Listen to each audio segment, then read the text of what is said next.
família, como que vocês estão? Na paz e na humildade? Mais uma vez aqui nossos cenários. Que cenários? Estúdios, né, mano? Podcast Faculdade das Ruas, eu, a MDK. Hoje, sem mais delongas, vamos trocar uma ideia com a Solange Santana, CEO da Sarsa Produções. E aí, Solange? Oi, gente. Tudo bem com você? Bem? E aí, tudo ótimo. Graças a Deus. Amém. Quero agradecer a sua participação, tá? Obrigada. E aí, as pessoas precisam saber, hoje, você mulher, empreendedora, empresária, visionária no audiovisual, nossa, quase nem saiu, mano. Empresária, empreendedora, visionária no audiovisual. Sim. É isso mesmo, audiovisual? Exato. Porque eu sou um cara muito assim, não manjo muito essas coisas, né? Primeiramente, quem que é a Solange Santana? Cara, eu venho da Zona Sul, né? Eu nasci aqui em São Paulo. Minha mãe muito batalhadora, Dona Maria José, mais conhecida como Zezé. Vulgo Zezé, tamo junto! E eu sempre, desde muito nova, eu sempre gostei de coisas voltadas para o audiovisual, só que naquela época eu nem sabia de audiovisual e nas condições que a gente vivia, o mais importante era sobreviver, né? Verdade. O mais importante ali era você ter o pão do café da manhã e as coisas em casa do que... Comprou uma Canon. Exato, né? Porque a gente que vem de periferia, a gente sabe que pra gente é 4 vezes mais difícil, né? E quando você se diz em audiovisual sendo da periferia, é 6 vezes mais difícil. Porque Verdade. além de você ter que... Os estudos não são baratos dentro do audiovisual, a gente sabe que os equipamentos também não são baratos. Então, tudo isso é um conjunto, né? Entendi. De coisas para você não realizar o seu sonho. É um manual, né? É um manual. Antes de você entrar no audiovisual, o que que você faz? Faz ou faria?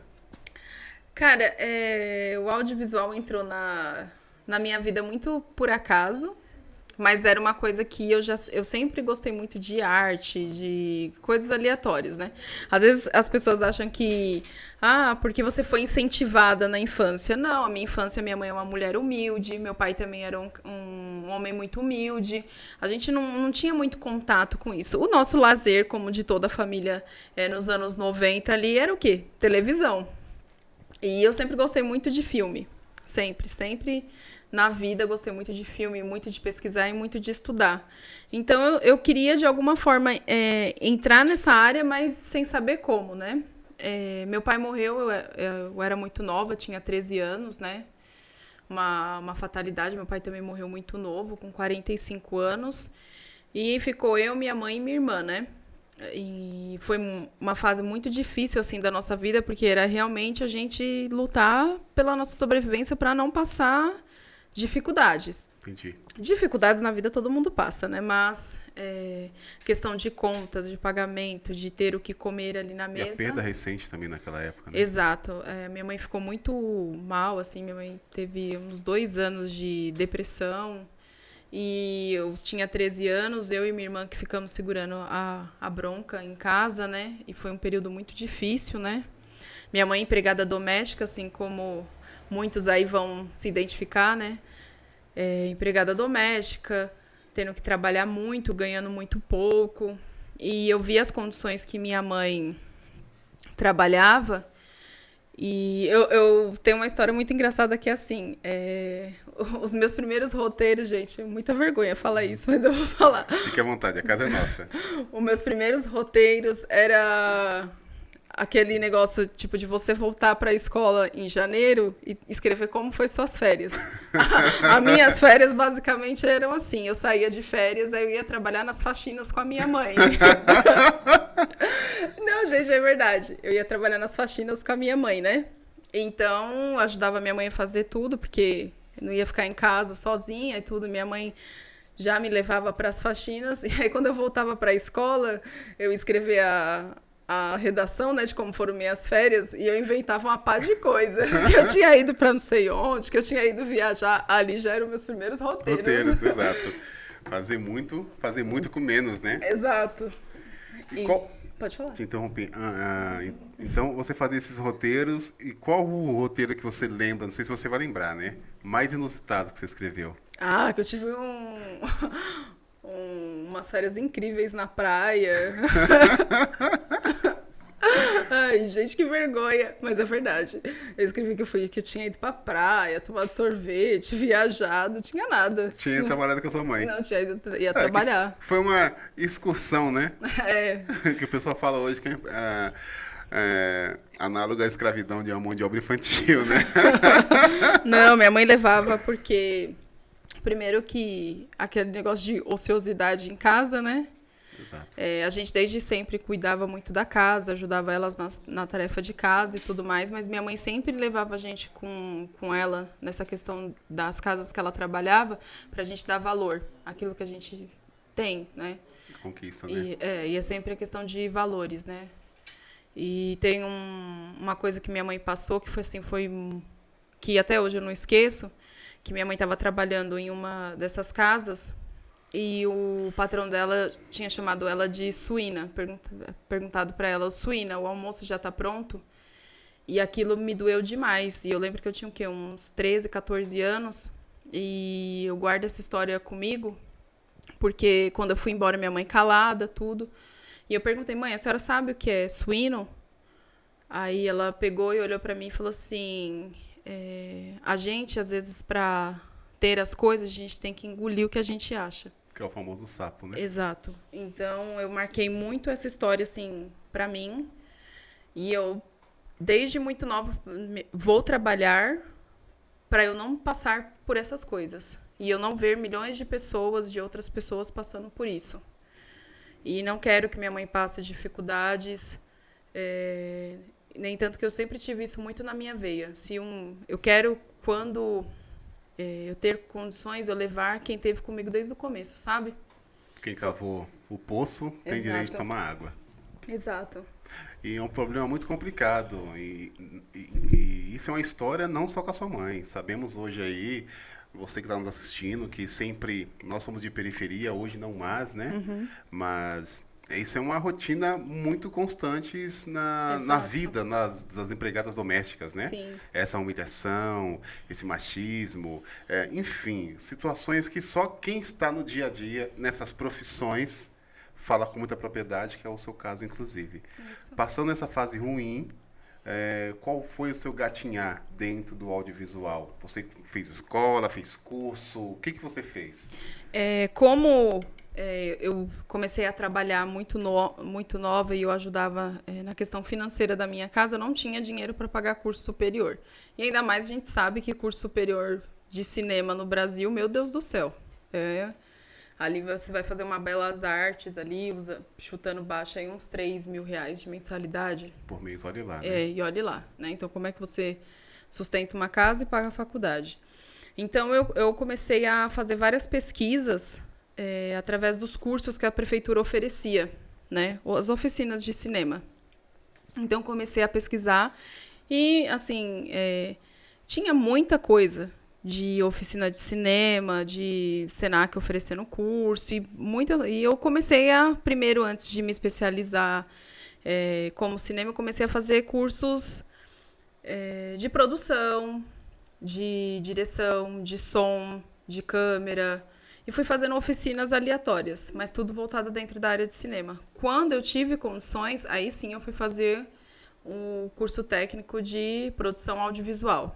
Legal. Que aí foi onde realmente complementou os cursos que eu já tinha antes. Mas eu já tinha produzido bastante coisa antes. Eu comecei essa jornada de audiovisual mais ou menos em 2009, 2008, por aí.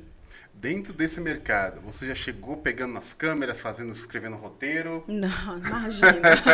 Você chegou pegando a vassoura, pegando a pá, limpando os estúdios, fazendo o cafezinho como produção mesmo. E produção não faz só café, tá, gente? Deixando bem claro que produção não é capacho de pessoal de audiovisual. Não confundam as coisas, sabe? Porque o pessoal tinha aquele personagem que acho que era o Severino, né? Que vinha o diretor, gritava... Faz tudo. Não.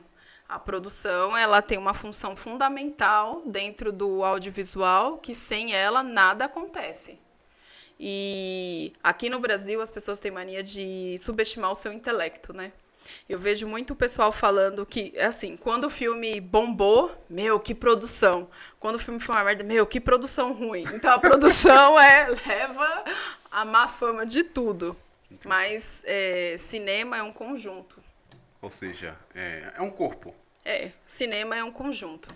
Entendi. Então, o cinema, você não se faz sozinho. Né? Você já viu, eu não sei se alguém já viu, mas você não vê lá no final dos créditos, quando sobe, o nome de uma pessoa só, né? Não, um você vê conjunto de vários profissionais dentro da área de cinema. muita gente, inclusive. Exato. Muitas pessoas que, às vezes, a gente não faz nem ideia do que tem. Entendi. E qual foi o seu primeiro trabalho? Você comentou que você fez oficina. E qual foi o primeiro trabalho na área da produção audiovisual? O meu primeiro trabalho foi sendo monitora de set nas oficinas aqui no Fórum, que foi assim muito bom para o meu aprendizado, onde eu conheci muita gente boa, que até hoje eu mantenho contato, que trabalha com áreas diversas de cinema. Fui monitora ali. Depois disso, eu trabalhei em uns longas-metragens também, que foi experiência assim enriquecedora também. Só que eu sentia falta de algo. Quando você fica muito tempo produzindo conteúdos para as outras pessoas, isso é muito bom porque você aprende muito. Só que eu sentia falta de ter a minha identidade, sabe, as minhas ideias voltadas também pro audiovisual.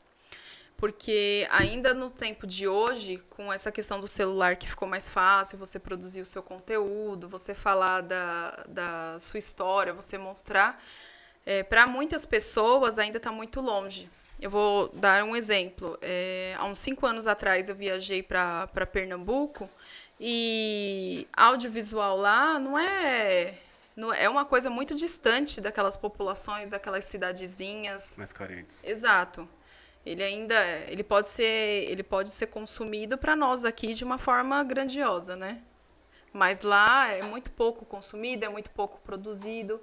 Pensa quantas pessoas boas não tem nesses lugares. Mas você acha que, pela sua experiência que você viveu lá, é de interesse dessas pessoas levar o audiovisual para lá ou não? Não é. O audiovisual, ele é muito elitizado. Não tem outra palavra para falar. Ele é elitizado.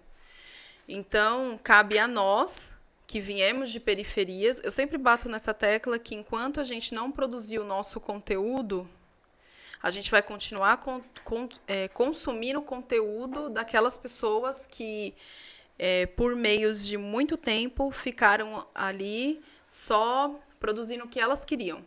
Entendi. E o nosso audiovisual tem uma coisa que dá para você fazer entretenimento, esporte, vida, documentário, ficção científica. Olha quantos nichos e quantos ramos eu tenho dentro do audiovisual. Mas a gente só consome um único tipo de audiovisual pelo fato de não termos crescido ainda, não temos a maturidade de produzir os nossos conteúdos. Mas você acha que, na sua visão, por ser mulher, não só você, mas nós sabemos que tem várias mulheres no mercado audiovisual que têm a visão, a expertise que você tem, ou até mais, e a gente não consegue ver isso palpável, sabe? Assistir um conto de tal pessoas. Você acha que é algum problema da indústria, por ser elitizada, não dá acesso às mulheres? Hoje em dia, acho que as meninas estão aparecendo mais no audiovisual, mas teve tempos que eram bem menos, né? Principalmente nessa questão que eu não vou entrar em braço de ferro para ver quem produz o melhor conteúdo, se é homem ou se é mulher. Mas eu acho que muitas das vezes a opinião é muito invalidada. Eu falo isso porque eu já passei por isso, né? Tipo, a gente é a mente que cria, que projeta, que coloca no papel, mas quando chega na hora de fazer a produção, me dá o roteiro que eu faço. E não é assim que funciona. Se você escreveu o roteiro, se você idealizou e se você colocou aquele conteúdo em prática, é o seu coração. E o coração não funciona sem as veias. E assim por diante. E assim por diante. Então, se você idealizou algo que você quer dirigir, não tem problema nenhum. Desde que você tenha as ferramentas. Então, as mulheres dentro do audiovisual, elas estão tendo um crescimento, ainda bem lento, mas isso já é uma realidade já da nossa época que já está crescendo. Entendi. Então é uma coisa muito boa. Mas muitas das vezes a opinião, sim, ela não é credibilizada. Para eu poder trabalhar para você, eu tenho que ficar provando. A minha capacidade de poder Que você sabe fazer. fazer. Exato. Enquanto às vezes chega um cara e fala, não, mas eu faço. Ah, então vamos fazer então. E é mais ou menos assim que funciona. De todos os nichos que você mencionou, qual nicho hoje que você se enquadra? Cara, eu gosto muito de produção. Produção eu gosto. Gosto de direção. Direção acho que é a minha área, assim, favorita. Gosto de direção de arte também, porque eu gosto de arte também, acho que é bem interessante. Às vezes eu gosto de ter bastante profissionais assim que trabalham, porque aí é uma troca de experiência, né? Eu não acredito que todo mundo tenha que fazer tudo, porque às vezes eu sou boa em uma coisa e você em outra e a gente se complementa. E são várias ideias saindo de um lugar só, com um fundamento só, que é o projeto, que é finalizar o projeto. Então, eu acho que você pode fazer de tudo o que você quiser, mas desde que você tenha uma expertise, eu tenho outra e a gente se complementa. Não ser aquele Severino, né?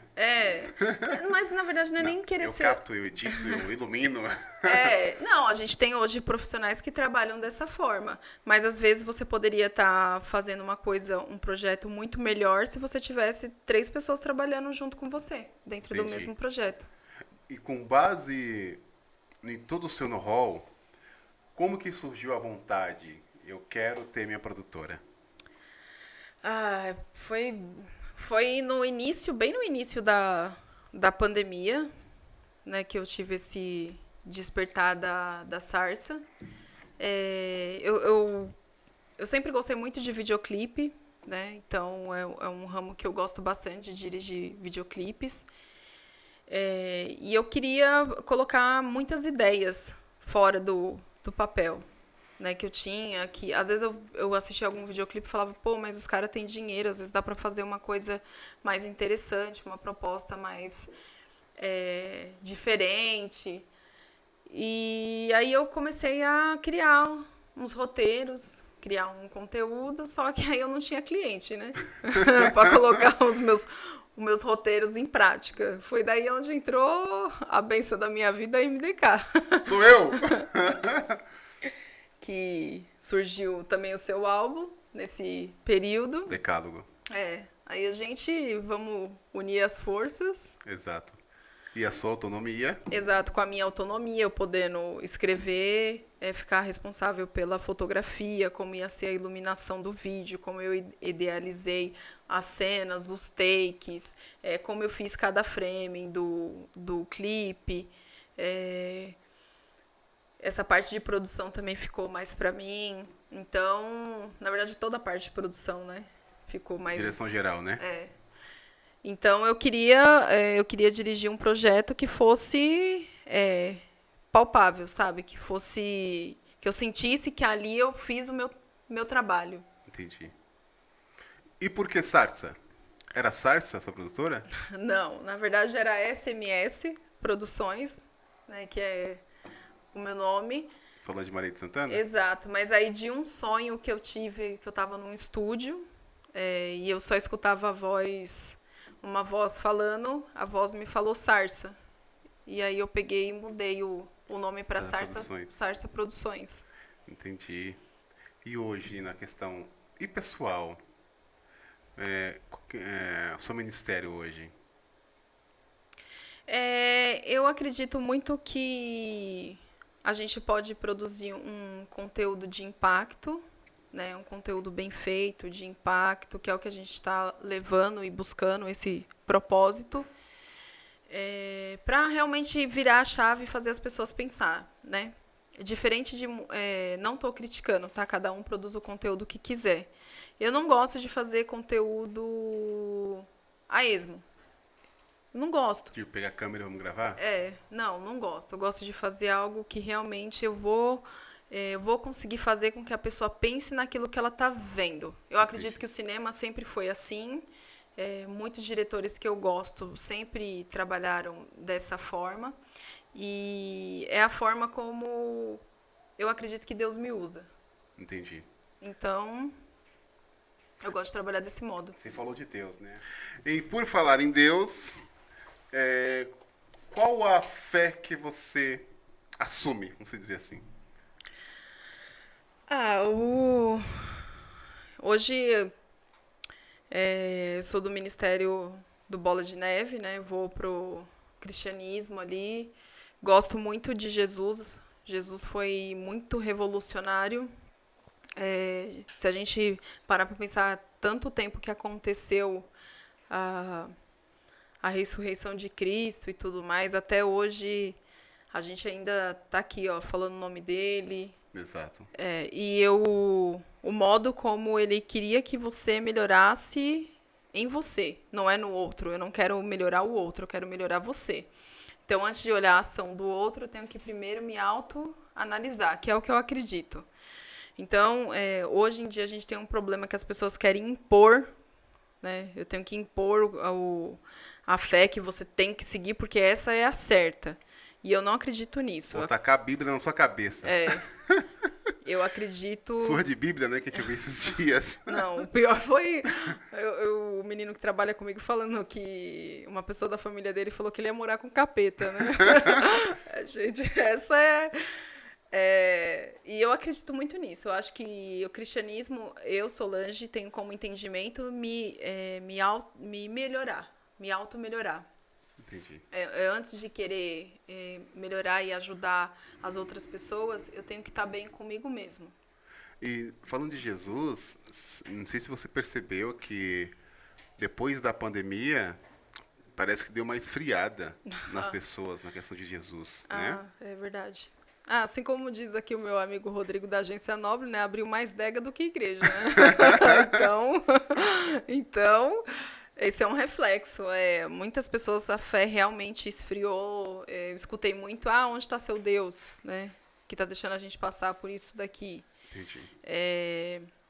Eu acho que a gente tem que, é aquilo que eu falo, analisar, né?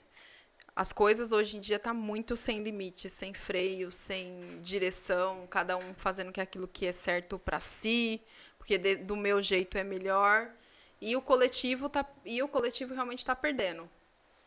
Né? Hoje em dia a gente não tem mais aquela interação. Eu interajo com você porque eu sou sua amiga, mas tem várias outras pessoas que eu não gosto, detesto, odeio. É o que a gente mais escuta. E a internet só veio... Terra sem lei. Terra sem lei. Todo mundo ali está à sua disposição para falar o que acha que... A internet tá difícil, sei lá. gente. E bem no começo do nosso bate-papo, você falou muito sobre princípios, né? Sim. Você sou de mulher, mãe, né? Filha. E os princípios hoje de família? Que você... Quando falamos princípio de família, eu sempre acredito que é o princípio que nossos pais ensinaram. Né? O certo e o errado. Quando a gente fala de princípio, as pessoas falam muito que é coisa de Bíblia. Sim. Não. Princípio de família, na sua opinião, hoje, como que está? No modo geral, que você vê por aí. É engraçado você falar disso, porque até nisso Jesus entra, né? Amar uns aos outros. Amar uns aos outros não significa que eu tenho que te tolerar. Eu tenho que te amar de uma forma onde eu te respeite. E é isso que falta hoje em dia. Respeitar uns aos outros. Eu não posso falar o que funciona na minha casa e colocar isso como regra para 10 mil famílias. Eu coloco isso em prática dentro de casa. Né? Eu não tenho como distinguir o que acontece na sua casa e nem você o que acontece na minha. A gente tem, porque a gente, né?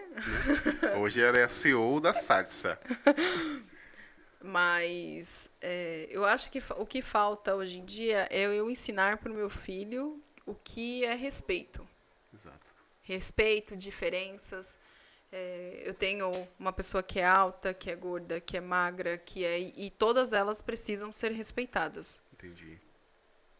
E o que falta hoje em dia é que, tirou o sarro de um amiguinho na escola, não, tudo bem. Mas ele é assim mesmo, tá falando a verdade.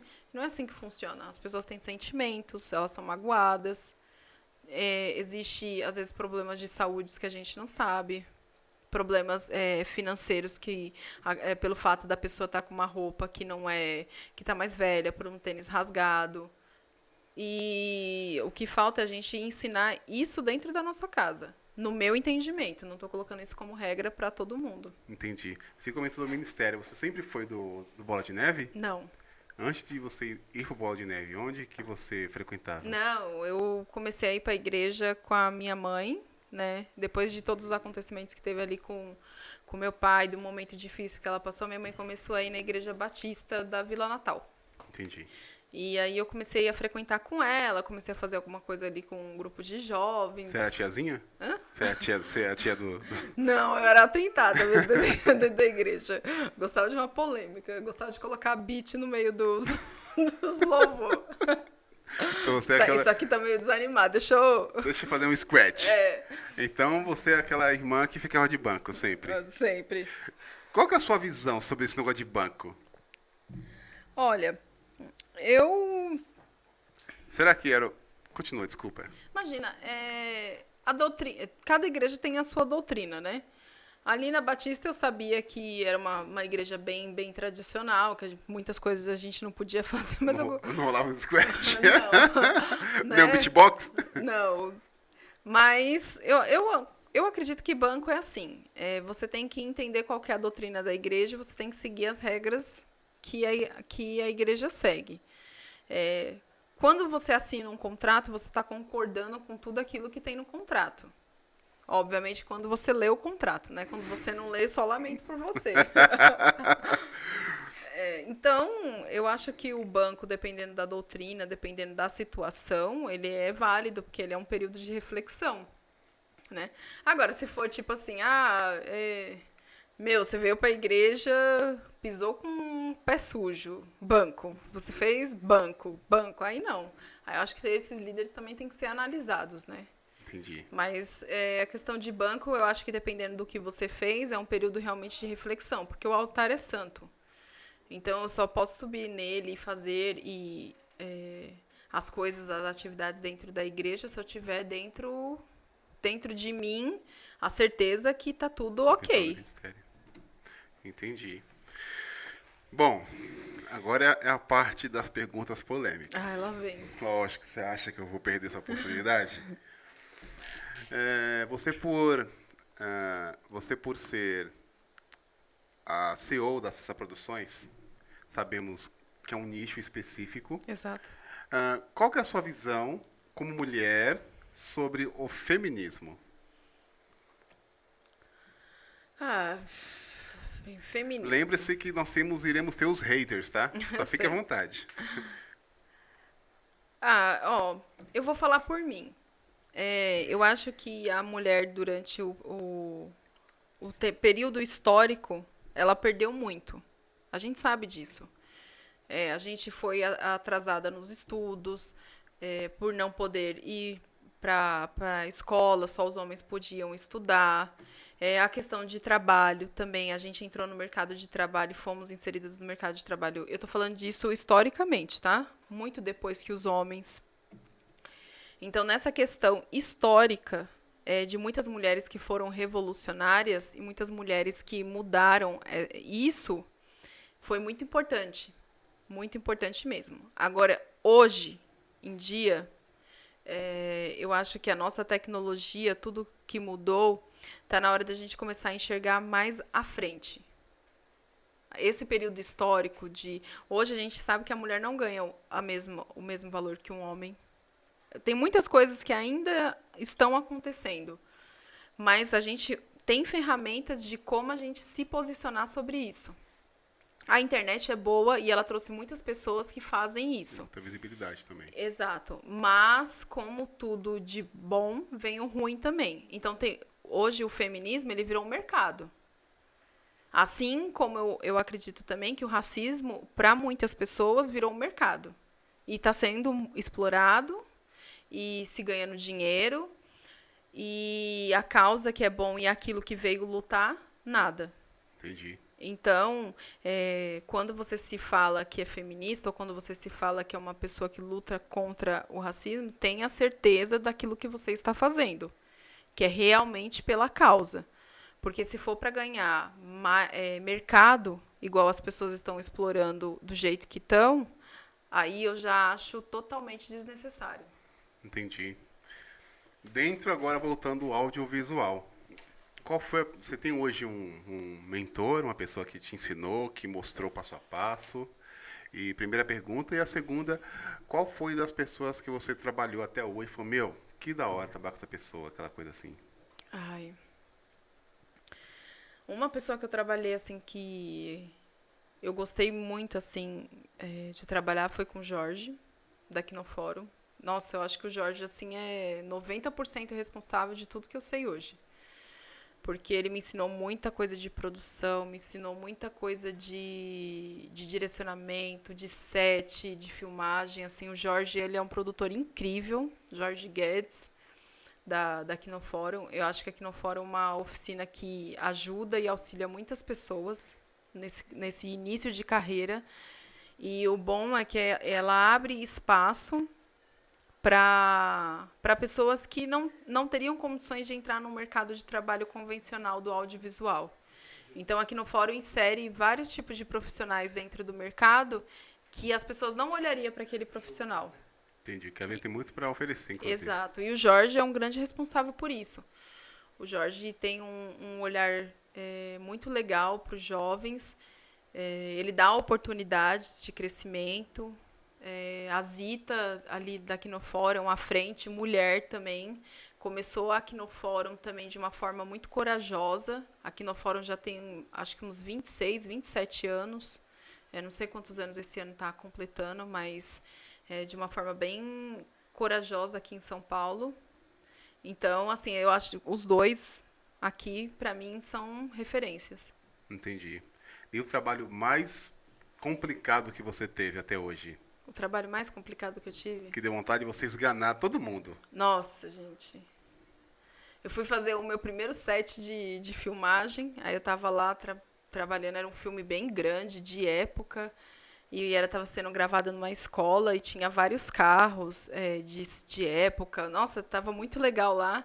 E me mandaram eu socorrer um dos câmeras caiu de moto. Indo pro set. E, tipo, era aquele cara que ia fotografar todas as cenas. Aí fui socorrer ele, levamos ele pro hospital, fui na ambulância, avisando família também, né? E era um dia de chuva. Nossa, foi muito complicado. Era uma diária noturna ainda para melhorar a coisa.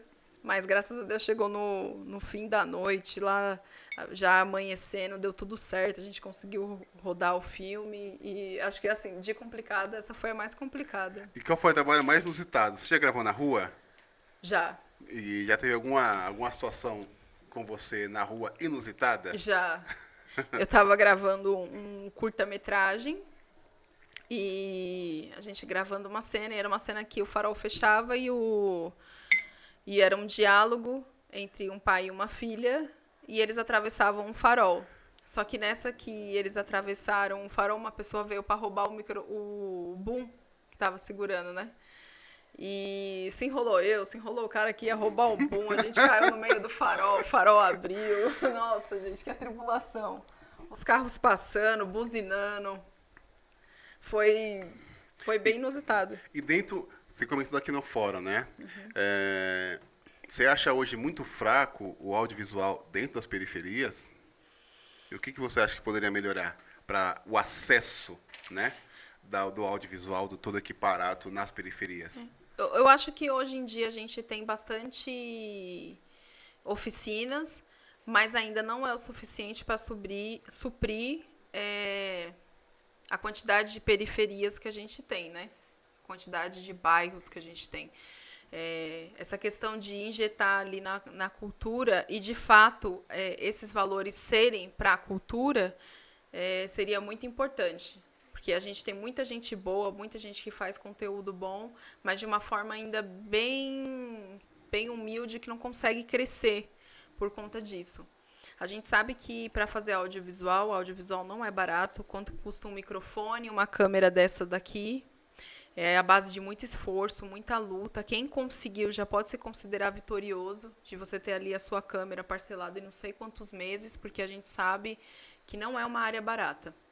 E o que falta para crescer o audiovisual é realmente a gente ter mais oficinas de cinema.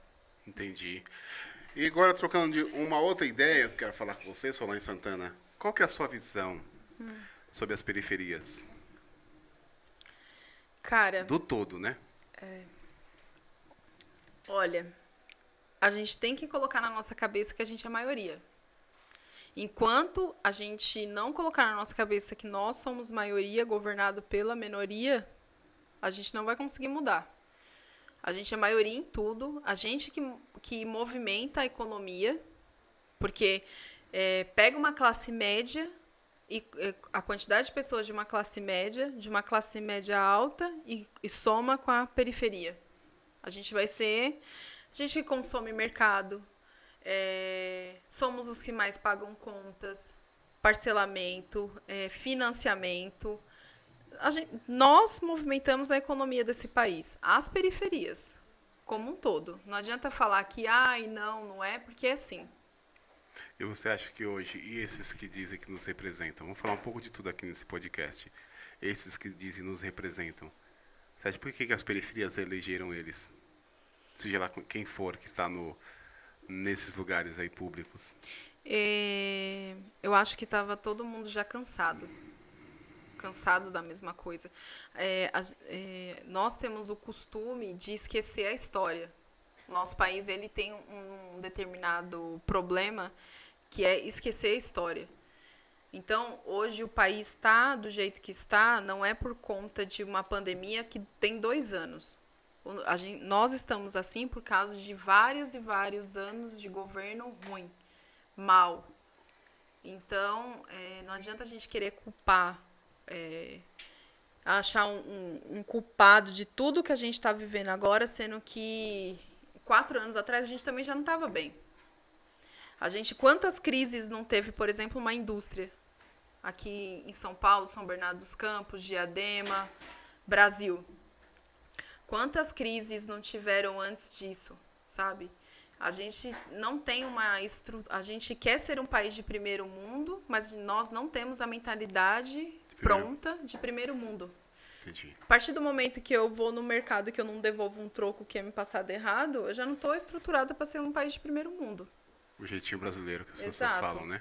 Então, por exemplo, você faz um contrato, você quer que a pessoa altere o contrato conforme te convém.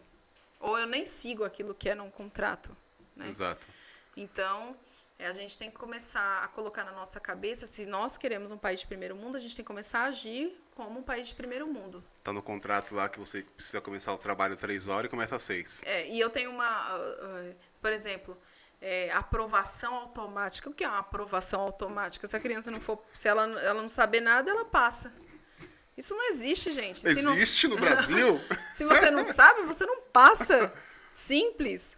É uma coisa que é bem simples de fazer. E a educação aqui no nosso país, ela não é colocada como prioridade. Ela tem que ser colocada como prioridade. Exato. Um país só cresce quando a educação é colocada em prioridade. Eu dou um exemplo. Uma amiga minha fez missão na África e ela estava falando que lá na África, se você colocar um pão e um livro, eles vão preferir o livro, porque para eles aquilo é muito importante. Sabe? E não precisa nem ir muito longe. Tem gente que faz muitas coisas interessantes a nível Brasil todo e que não é valorizado. Porque você acha que, culturalmente falando, os brasileiros gostam de sempre apreciar o que é do vizinho? E não o que nós produzimos? Isso aí é fato. A gente dá prioridade vou dar um exemplo. Por exemplo, o cinema nacional tem filmes muito bons mesmo. Mas a gente dá preferência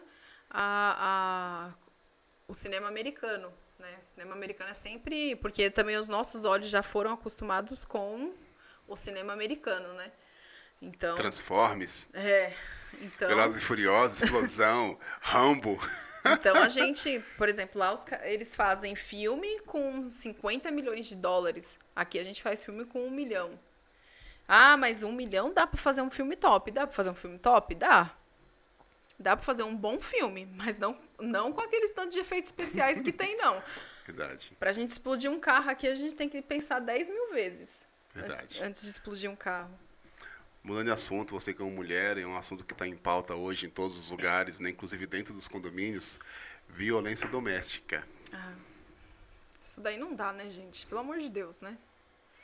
Isso aí não é nem pra gente tá mais discutindo, né? A agressão em si é errado em qualquer nível. Em qualquer nível. Eu tenho uma situação que eu vou ilustrar aqui, não vou expor a pessoa, mas eu fazia um determinado curso e tinha uma dessas pessoas do meu grupo, era um homem, e ele passava por agressão na casa dele pela esposa. A esposa batia nele?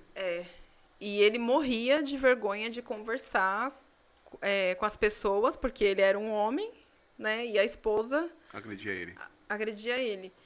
Então, é muito complicado, sabe? A violência doméstica com a mulher, a gente sabe que é 90% maior do que uma agressão contra um homem.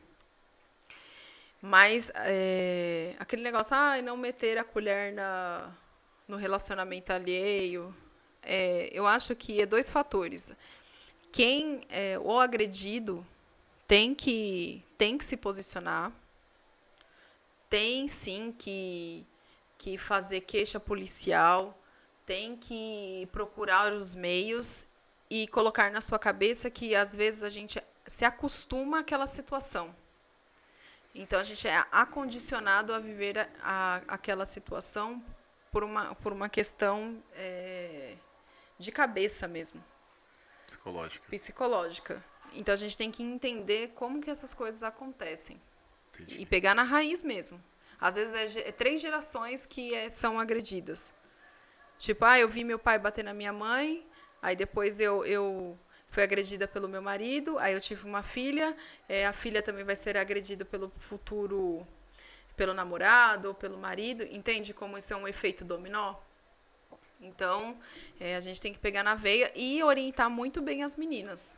Tanto as meninas quanto os meninos. Exato. Entendi. Muito bom, hein? Mas, referente aqui à questão dos patrocinadores, está rolando aqui na tela, tá? Faculdade das Uvas, Agência Nobre, Sasha Produções, Monkey Company. Então, você que, de alguma forma, quer patrocinar... O quê? O Rodrigão tá colocando os nossa produção aqui, nossa produção tá aqui, tá vendo? Então, essas pessoas aqui investem no nosso podcast. Então, se você também tem a oportunidade, também quer participar aqui conosco, só mandar mensagem lá no direct de Faculdade das Uvas ou do Estúdios Nobre e apresentar a sua sugestão, aquela coisa toda, certo? Voltando aqui com a Solange Santana, a CEO da Sarsa Produções. Hoje, a sua empresa, você que está à frente hoje da Sarsa Produções, você vê um mercado muito fraco para pequenos empreendedores, por exemplo, porque às vezes nós temos clientes que são pequenos clientes, que não tem aquele budget milionário. Uhum. Aí chega na Sarsa e fala assim, não vou contratar a Sarsa porque a Sarsa é pequena, sendo que o próprio cliente também não tem dinheiro para investir naquele trabalho longo. Você tem alguma dificuldade sobre isso? Como que é essa questão comercial? A questão comercial, hoje em dia, assim, eu vou ser bem franca, hoje em dia tem uma galera que quer produzir conteúdos incríveis, tipo, não podendo pagar. Então, assim, a gente tem, tipo, o cara quer a casa, a mansão, a modelo, mas, quanto você tem aí tenho R$400 pra casa, pra mansão, pra modelo, pra pagar a equipe, gente, por favor, né, noção, né, de preço, né? Ninguém tá saindo da sua casa para brincar, né? A gente sai de casa com propósito de trabalho. Às vezes a gente também tem outras pessoas que trabalham para nós, que são contratados, que também precisam receber, né? Então, você tem que ter, pelo menos no mínimo, aí um pouquinho de noção de quanto custa as coisas, né? Você acha também que as pessoas, elas não gostam de... As pessoas têm a mania de precificar o trabalho alheio, né? A pessoa quer comprar uma Ferrari, olhar pra você e falar assim, toma 50 conto aí e ainda pede troco? Não, gente. E todo mundo que trabalha com audiovisual, fotografia, já tem um negócio que já tem urticária de parcerias. Parcerias, ela é bom, em um determinado ponto, porque um vai ajudando o outro, mas tem pessoas que só querem a parceria, o nosso reino, né? E o vosso nada. Então, é aquele negócio, né? Vamos fazer uma parceria, você vai, faz foto, faz vídeo, faz todo o know-how lá, né? Quando chega na hora de pagar, cadê? Nada. Então, a gente tem que ter pelo menos aí uma questão de noção, né? Entendi. Se a gente faz uma parceria, é um meio a meio, né? Voltando aqui da Sarsa. Quando você abriu a sua Sarsa Produções, a produtora, qual foi a sua filosofia? Eu falei, vou abrir minha produtora porque eu vou fazer do jeito que eu quero. Exato. Mano, liberdade. Liberdade? Liberdade de criação, liberdade criativa, não ter que ficar justificando por que eu coloco tal cena, como eu ponho, onde eu posiciono a câmera.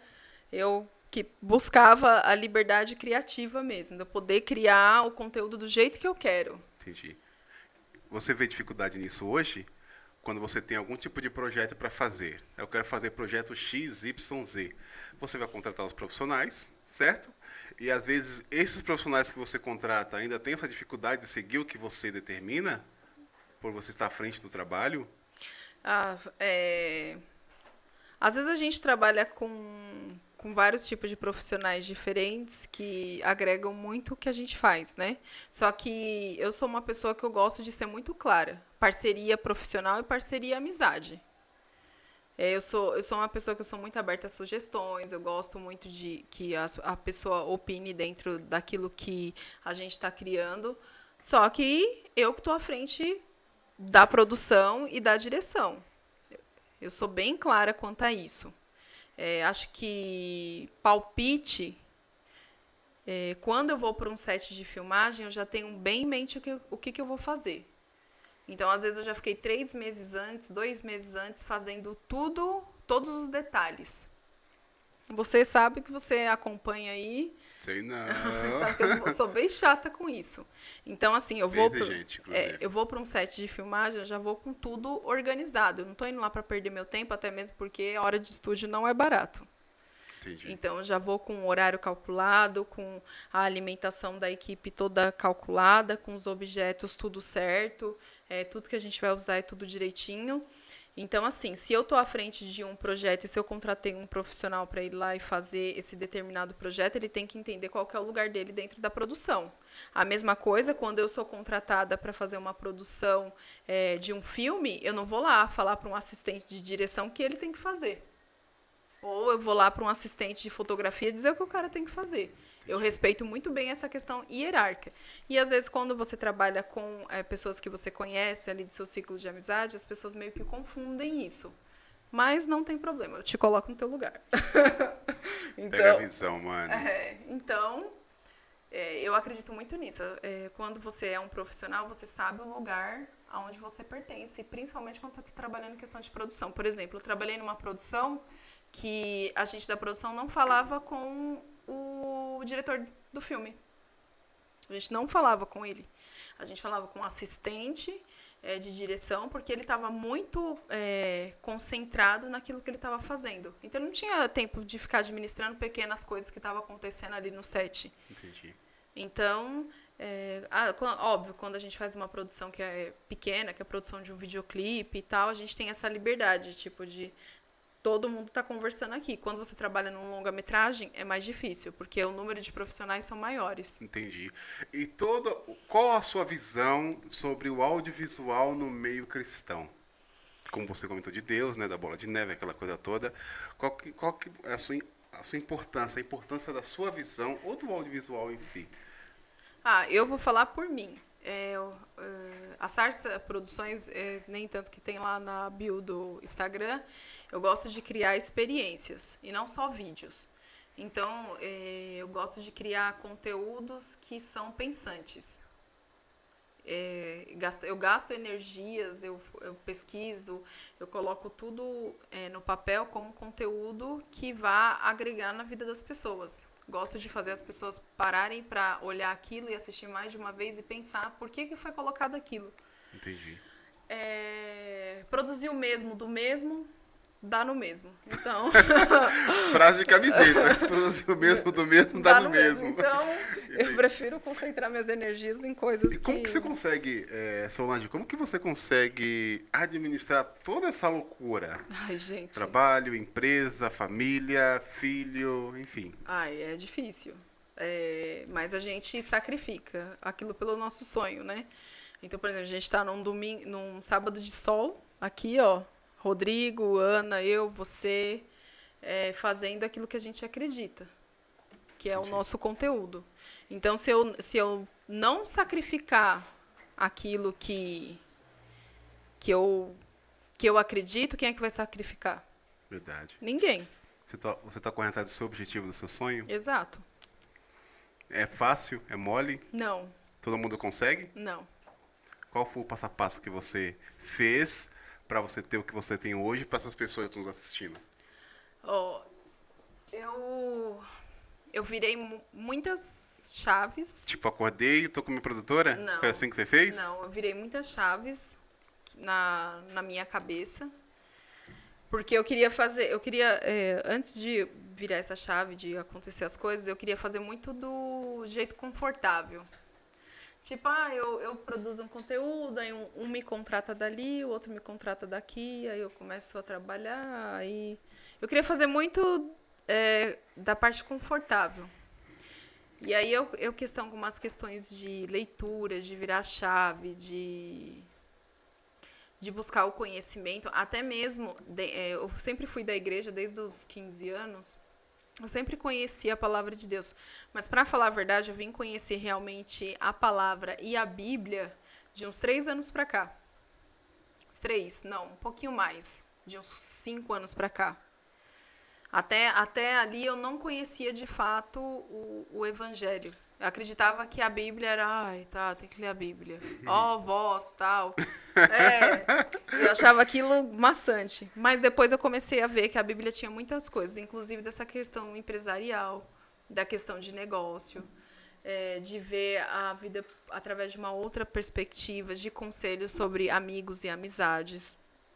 Então, a partir desse momento que eu comecei a entender mesmo, que eu comecei a mudar a minha postura. Entendi. O posicionamento que você sempre fala, né? Sim, o posicionamento. É aquilo que eu falo. Se você quer seguir o seu sonho, e assim, novamente, quem vive de sonho é travesseiro e padaria.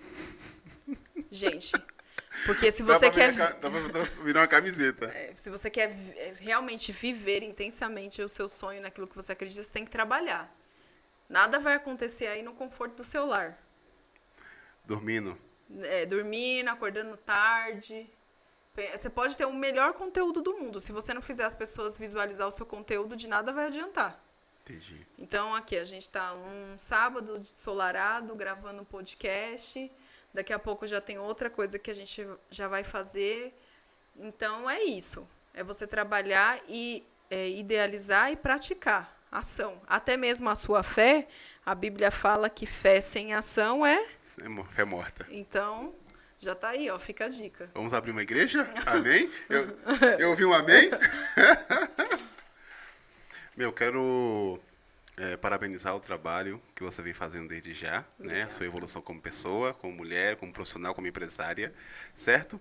E você que é mulher, acompanha aqui a Sarsa Produções. Não esquece também dos nossos patrocinadores, os manos e os parceiros que põem dinheiro aqui. Não vou falar porque tá passando aqui no telão, tá? Porque quando nós começamos, você que tá acompanhando nosso podcast desde o começo, não tinha essa tela aqui, tá ligado, né?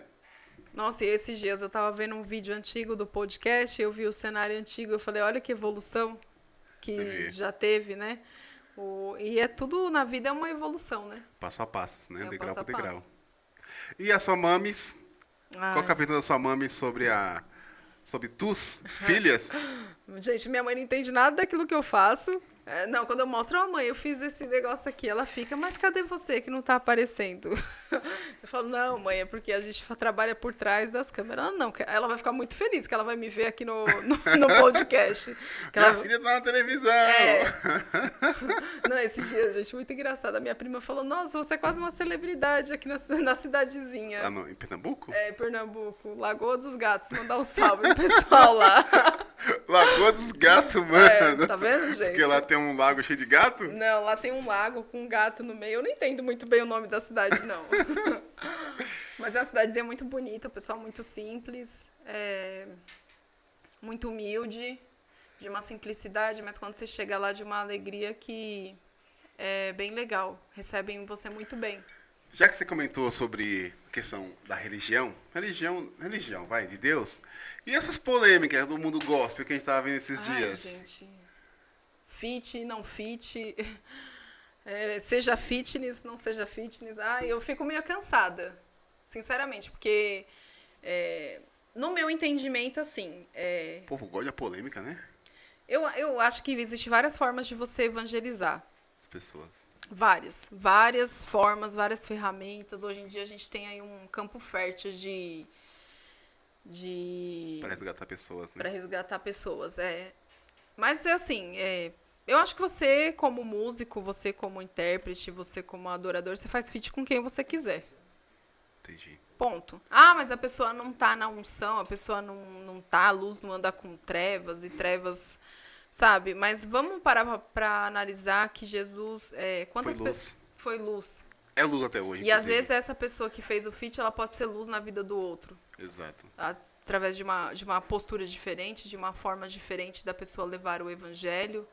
Porque se a gente for parar para pensar nessa questão de luz e trevas, se a gente não andar mais com fulano ou não falar mais com fulano, a gente vai ter um apartheid, né? Exato. Vai ter Andar separado. Exatamente, andar separado. Não vai levar o evangelho. Exato. Porque você fica te interrompendo, perdão. Imagina. Porque se você ficar... desculpa o termo, tá? Sabe quando matilha de lobo? Então, se você anda num grupinho, na minha interpretação, eu sempre falo que Jesus, ele foi o vida louca da cena, porque ele andava com todo mundo. Ele andar uma coisa, se misturar é outra coisa. Exatamente. Então você fica meio na matilha, no lobinho, no povinho gospel, sabe? Fica no povinho gospel ali e evangelizar pessoas que já estão dentro da igreja é a parte mais fácil do mundo. Tem que evangelizar pessoas que estão fora, que não conhecem a palavra de Deus, né? Exato. E, sinceramente, eu acho que esse pessoal que faz esses vídeos aí deveria gastar mais tempo produzindo outros tipos de conteúdo do que dando a opinião delas. Nossa. Minha opinião, tá, gente? Julgar menos, salvar mais, né? Exato. Porque a gente já tá num mundo que já tem opinião demais. Nossa, tudo opinião, posicionamento, quero posicionamento. Esses dias eu tava vendo que tanto posicionamento, gente, que já tô até... Posicionado. Meu Deus, é cansativo, sabe? Se você parar para produzir o seu conteúdo de uma forma inteligente, onde vai agregar e salvar as pessoas, amém. Sinceramente, para mim, o cara que ele leva o mundo gospel, falando de cantores, ele é uma panela. A gente sabe que ele é uma panelinha. E às vezes se tem determinadas pessoas que saem dessa panelinha e estão procurando outras formas de fazer coisas diferentes, elas vão sofrer retaliação. Aí eu pergunto, estão levando o evangelho mesmo porque é para levar o evangelho ou é um mercado? Outro mercado na cena aí. Pra mim, se você tem dinheiro para pagar o feat, você faz feat com quem você quiser. Acabou. A gente tem isso lá nos Estados Unidos, que vários cantores gospel fazem feat com cantores circulares. E daí, você tem que analisar o conteúdo que está sendo levado. A letra é promíscua? O videoclipe é promíscuo? O videoclipe é um videoclipe que vai escandalizar? Aí é uma outra coisa diferente. Sabe, eu, sei lá, não tenho oportunidade de conversar com essas pessoas, mas também nem me preocupo também, nem quero. Acho que é perca de tempo.